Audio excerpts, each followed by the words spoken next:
All right, Chapter 3, November, Luke.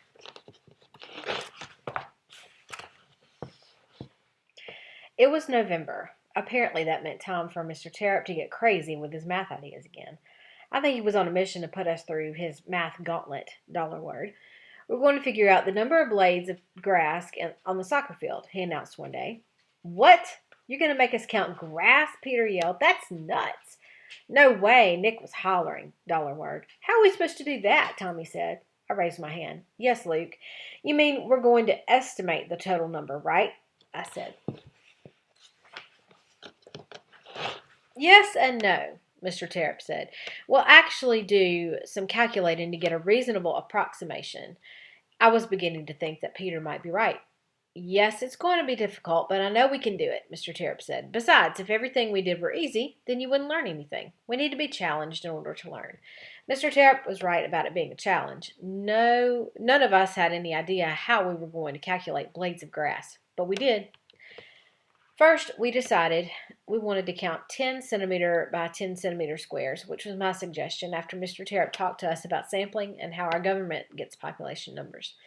Then we measured the squares on large pieces of cardboard and cut them out, so we were left with a piece of cardboard that had a 10 centimeter square missing in the middle. That was Mr. Terupt's suggestion. Now it would be easy to toss our piece of cardboard around the field and collect random 10 centimeter samples. So far, so good. Time to head outside. We marched downstairs and out the front doors by the office. Then we stampeded down the sidewalk until the end of the building. The soccer field awaited us on the side of our school. Peter.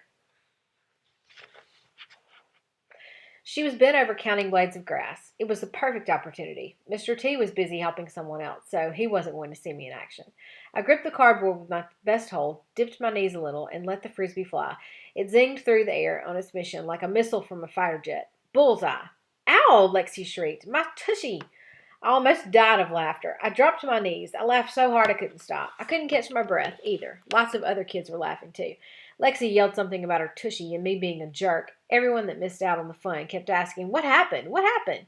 Everyone except Mr. T. He came right over to make sure Lexi wasn't injured. Lexi was holding her tushy and hopping up and down, saying, Ow! Over and over. She's a total drama queen. Usually a teacher checks the spot that hurts, but I don't think Mr. T was real big on this time. Peter, that's not funny, Mr. T said to me. Someone could have been injured. You're lucky you didn't hit anyone in the eye. Go sit down. I sat down. It was no big deal. If you'd been there, you'd agree. It was super funny.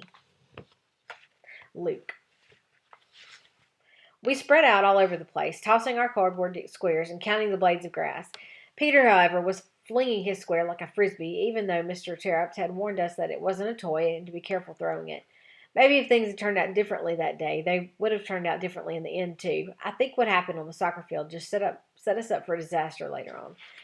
So Peter was being his typical sneaky self, flinging his square and counting here and there, but as soon as he spotted Alexia bent over her square, he wound up and sailed a beauty in her direction. It was a perfect delivery, dollar word, that tattooed dollar word, her fanny.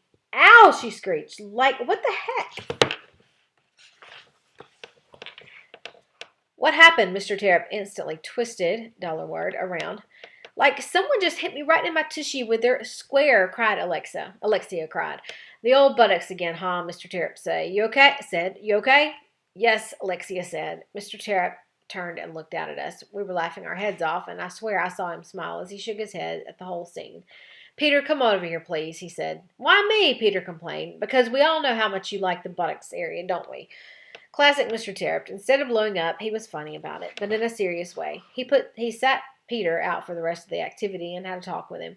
Peter didn't pretend to be innocent, but like I said, I think this set us up for later. The whole thing seemed funny. No one got hurt. Peter sat out. That was it. Once we finished tossing and counting, we headed inside where we learned how to average all our data. Then we took our average number and used it to predict the soccer field total by figuring out how many of our squares could fit inside the field. The number of blades of grass in our soccer field equals 77,537,412. This isn't an exact answer, of course, but it is an accurate estimate based on all our calculations. Phew, I learned so much doing that project. It wasn't the stupid, easy stuff I was used to getting from my teachers, that's for sure. We were math wizards. Dollar word. Jessica. Act 3, Scene 1. Things weren't going well. I had betrayed Alexia by being nice to Danielle, thinking that this was what Belle Teal would have done. And then Danielle suddenly turned on me. Without warning, I knew Alexia was behind it. I was alone, except for the friends I had in my books, like Belle and Anna. In November, Mr. Terupt introduced us to a book that the whole class would be reading, The Summer of the Swans by Betsy Byars. I had never read this one, or anything by Miss Byars for that matter.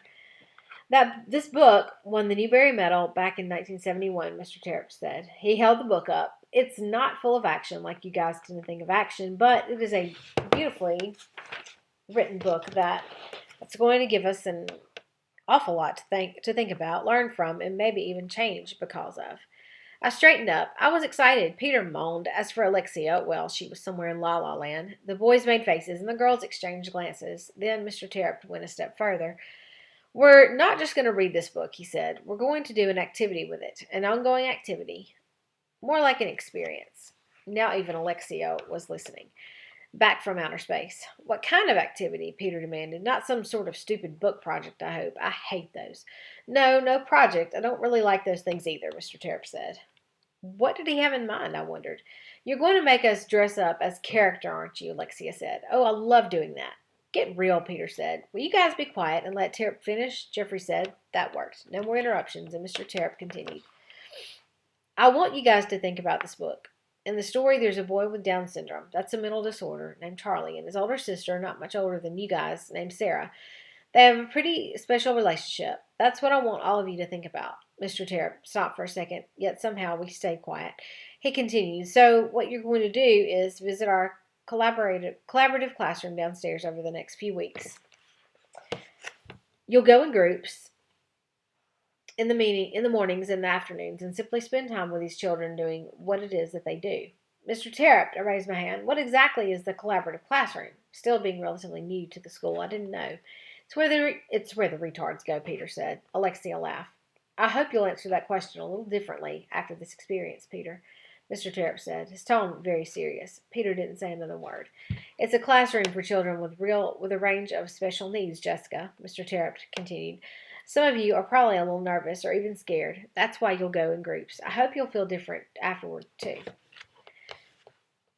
Act 3, Scene 2. My group consisted of Anna and Jeffrey. I still hadn't quite figured Jeffrey out. On the other hand, I'd been eating lunch with Anna ever since being ostracized by Alexia and her clan. Danielle was back in. I was out. But I didn't want back in. I much preferred my time with Anna. She's quiet, but she's a lot smarter than everyone thinks. She's the only girl smart enough to stay out of Alexia's nonsense. Her mom's advice, she told me. We haven't talked about her mom or any of the stuff I learned from Danielle, and I haven't told her anything about me either. For now, we've kept our secrets, and that's okay. I like Anna. She'd make a great friend to a character in a book or in one of Dad's plays. I know she's going to be a great friend of mine.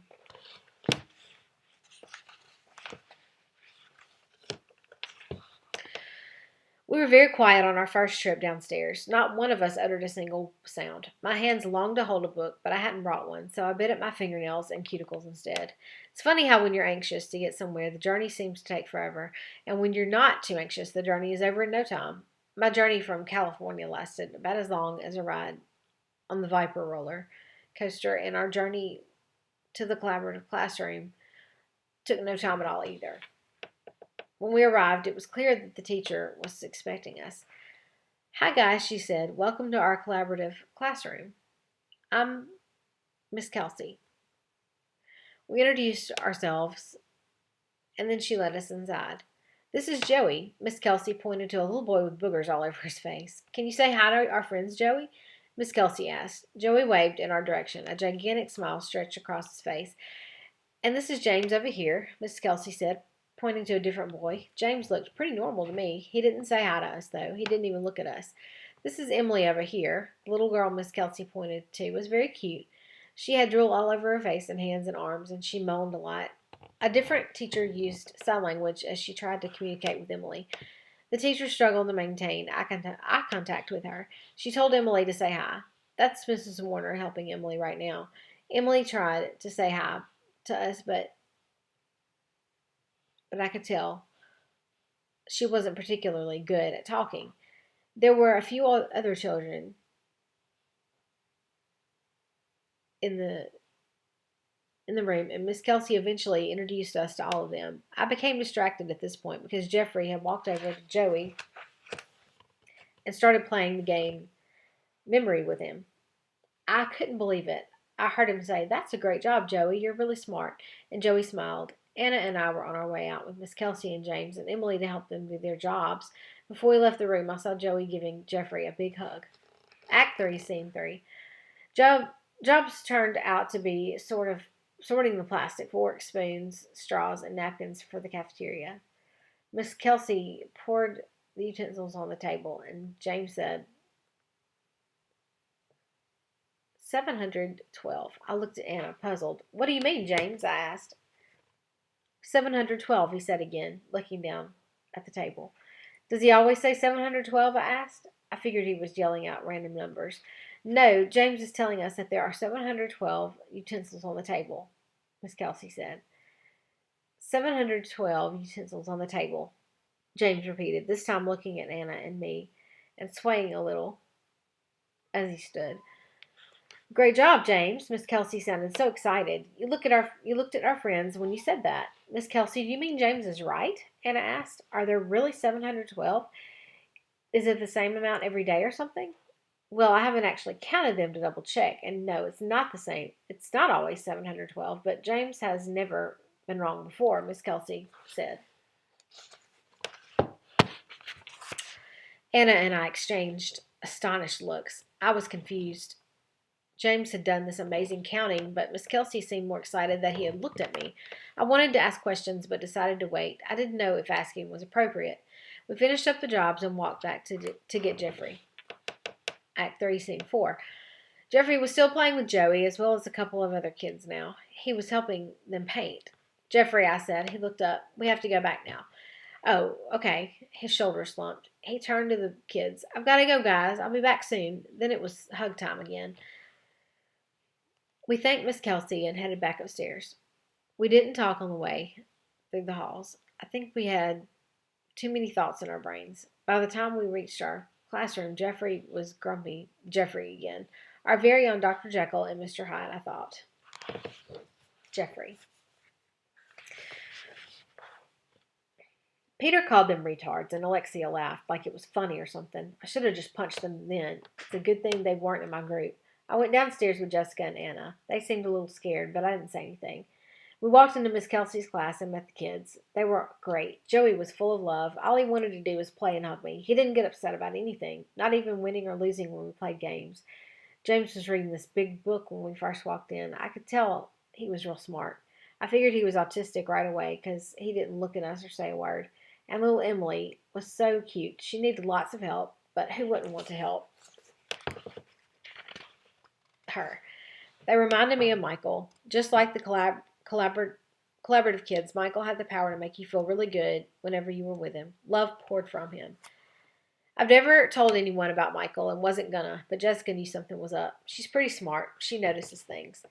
After we visited the collaborative classroom a few times, she came up to me at recess one day. I was sitting at the edge of the field where no one else ever comes. I was looking through my football cards, putting them in piles by position. "You have a secret, don't you, Jeffrey?" she said to me as she sat down. "What are you talking about?" I said. "Who do you know with special needs?" I kept sorting my cards. I tried to ignore her. I wasn't going to tell her anything. Then she moved closer. "I've got a secret no one knows about, too. No one. Not anyone at this school," she said. "So why would you tell me?" I asked, looking at her this time. "I was reading this book, Ida B, and in it the girl finally talks a little about her secret, and it helps her out." "You're always reading," I said. "The characters help me understand and think about things," she said. "They help me know what to do." "QBs. Where was that pile? Is that why you handle Alexia differently than any of the other girls?" I said. "I guess so." "Well, you can tell me your secret. I'm listening." Can I look at some of those cards while I talk? She reached for my running backs pile. No, I pushed her hand away. Nobody ever touches my cards. She was quiet. I might have scared her a little. Sorry, I said. I'll just hold my book then. She was quiet for a minute. I waited, and she took a big breath. My dad didn't come to Connecticut with us, she said. He directs plays and found a girlfriend in his work, a beautiful actress from one of his productions. My mom decided we needed to get away from California and my father, so here we are. I kept sorting my cards, but I was listening, and Jessica knew I was. After a few seconds, she kept talking. She had more to get off her chest. I didn't want to come, but my mom told me I had no choice. Boy, was I ever angry with her. Angry like I've never been before. I figured my dad was dumping her, not me, so why did I have to leave too? Silly, right? I could never have, I could never live without my mom. I stayed busy with my cards because I didn't know what else to do. I didn't want to ruin it for Jessica. She had a lot to tell, so I stayed quiet. What I didn't know at the time was that my dad wasn't only dumping my mom, he was dumping me too. The last time I talked to him was back in the beginning of the school year. He phoned to talk to me, but he hasn't called since. I knew what it was like to have a parent that didn't talk to you. I had two, but I didn't know what to say, so I said nothing. Then recess ended. Anna. I was pretty scared when Mr. Terupt first told us about going to the collaborative classroom. I didn't know those kids, only that they were gross and messy, but I didn't complain. I was happy when I found out Jessica was in my group. She and I have been eating lunch together. She's always reading and she's smart, but she doesn't act like a know-it-all. She tells me about her books if I ask, without giving away too much of the story. I wasn't expecting or looking for a special friend, but Jessica showed up this year all the way from California, and I like her a lot. I'd like to ask her over to my house, but no one has ever come over before. I'm not sure what Mom would think. I'll have to think about it some more. Jeffrey was in our group too. All I know about him is that he always seems mad at everyone. That wasn't how it turned out, though. Jeffrey was nice with the kids, really nice, and I didn't feel scared because Miss Kelsey and Jessica were with me. Miss Kelsey knew I was nervous, and she helped me get used to everything a little at a time. I noticed she didn't wear a wedding ring. Mr. Terupt had a lot of questions. Little Emily was so cute. I didn't want to touch her hands because she always had them in her mouth and had slobbery spit all over them. But Miss Kelsey gave us this handkerchief to wipe her up with every once in a while, and then it was okay to touch her. I held her hand on the way to do jobs and on the way back. She smiled at me, and then I felt like I was going to cry. I hadn't expected that. One day, before one day, after everybody had been to visit the collaborative classroom at least once, Mr. Terupt decided we needed to discuss our group experiences. Mr. Terupt, I said before we got into a serious discussion, did you know that Miss Kelsey doesn't wear a wedding ring? Is that so? Yes, and neither does Miss Newberry from across the hall. I did know that, but thanks for those observations, Anna. Then Peter started then. Ooh, Terupt and Newberry sitting in a tree. Kissing. Okay, Peter. Ha ha. Mr. Terupt held up his hands. Enough of the matchmaking, though. I appreciate your looking out for me, Anna. Now, how about sharing your experience? I wanted to tell Mr. Terupt that my mom didn't have a wedding ring, but he'd moved on. Jessica was the first to speak up. Mr. Terupt, why is James in that room? He seems really smart. Yeah, Peter said. He knew how many forks and stuff were on the table without even counting them. You should do some math with him, Luke. Not exactly a retard then, huh, Peter? Mr. Terupt said. No, Peter's voice lowered and so did his head. He's autistic, Jeffrey said. No one said anything, probably because we were so shocked that Jeffrey had spoken at all, and because we didn't know what he meant. James has some things that he's really into, and he knows everything about them, Jeffrey went on. A lot of autistic people have a special talent. James is great with numbers, but he has his problems too. Hey, we should have had him tell us how many blades of grass were in the soccer field, Peter said. Yeah, and then I never would have got hit in the tushy, Lexi told him. Peter grinned, but that was the best part. All right, you two. That's enough, Mr. Terupt said. How did you know all that stuff, Jeffrey? I said even before I knew I was asking the question. I felt instantly bad. Jeffrey wasn't looking for extra attention. Jeffrey didn't answer. He was quiet again. Danielle. Lexi was in my group going to the collaborative kids. Part of me was happy about that. Part of me wasn't. Things were a little confusing. Every time we went to the collaborative classroom and every time we came back, Lexi would talk bad about Jessica, even Anna sometimes. Don't you think Anna belongs in this room? She's like so stupid, Lexi had said one day. Even if I wasn't supposed to be friends with Anna, I knew she wasn't stupid. I knew because she was my plant partner and she helped me a lot during that unit. Plus, Anna was the only girl not involved in Lexi's schemes, which made her brave too. Like, Jessica should just stay down here. She doesn't have any normal friends, Lexi said. The weirdest thing of all was that Lexi was really nice to the boys and girls in the collaborative classroom. Joey loved her. Okay, Joey loved everyone, but he always smiled and hugged Lexi. And she was really patient with Emily, too. Seeing Lexi like that helped me feel more comfortable in the room. And I had a good time with the kids, especially James. Jeffrey told us that James had certain things he was really into. And one of them was farms. His brain was crammed with information about tractors and machines and cows and milking. So I brought in a bunch of pictures from home, and James went nuts. He spouted off facts nonstop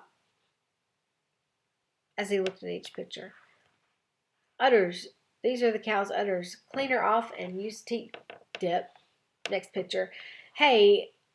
Find it in bales or rolls. It's hard work to hay. Throw the bale off the wagon and pull it in the elevator. Stack the bales in the hayloft. Next picture. John Deere tractor. Classic green and yellow. Lots of horsepower. James talked more to himself than anyone else. But that was okay. His mind was racing. When our time was up, I tried to take the pictures and he started screaming. Really screaming. Not words, just noise. Really loud noise. It scared me. I let go of the pictures and Mrs. Warner came right over. I got out of the way. He can keep them, I said. That's very nice of you, sweetie, Mrs. Warner said. James, can you say thank you to your friend? Arr! James yelled and struggled to free his body from Mrs. Warner. James has a hard time knowing when time is up and switching to another activity, she said. I felt bad for James, watching him have this meltdown. It's okay, I said. You can keep the pictures, James. Bye. More yelling and crying and screaming. I hoped he would calm down soon, but I had to leave. I wanted to go. I didn't like seeing that. The whole situation upset me, and I think that was what gave me the courage to say something. We had just gone out into the hall when Lexi started right in. Like, what a weirdo. We better fix him up with Jessica. She's the weirdest one in our class. Just stop it, I exploded. Why do you always have to be so mean? You're nice in the room and then with them. Why do you have to be mean now? Fighting back tears, I turned and ran down the hall. He likes cows, Lexi yelled after me. Maybe he should date a cow like you then. Hot tears streamed down my cheeks. I ran upstairs and into the bathroom. Jessica was there. Are you okay? She asked as I came through the door crying. Here was my true friend. I knew it now. I'm sorry I've been mean to you, Jessica. I won't do it again. She walked over to me and we hugged. I felt better. Dear God, it's Danielle. I know now that Jessica is my real friend. I pray that you can help Alexia not be so mean, and I pray for James. He was awful upset today. Please help him feel better and learn to handle when time is up. Thanks. Amen. Alexia. Like, Peter knew what he was doing out there on that soccer field, hitting me with that frisbee. So, like, I was constantly reminding him that he had killed our plant. Told you so, I kept telling him. Yesterday, he told me to stop annoying him. Peter's always picking on me. I bet it's because he likes me. Like all the boys think I'm pretty. They like my fancy clothes and sparkly lip gloss. They sure don't look at Danielle like she got so upset with me. She's never yelled at me before. Maybe she's getting braver as she gets fatter. I'll have to fix things with her again. I do like going to the collaborative classroom. I don't have to worry about things down there. The kids in that room love you no matter what. It's nice. Teach had a good idea with that one. Joey likes my feather boas. I always wear them to his class so he can see them. Like, I think I'm going to ask if I can put some lip gloss on Emily. I think maybe she'll like it. Like, every girl should try some lip gloss.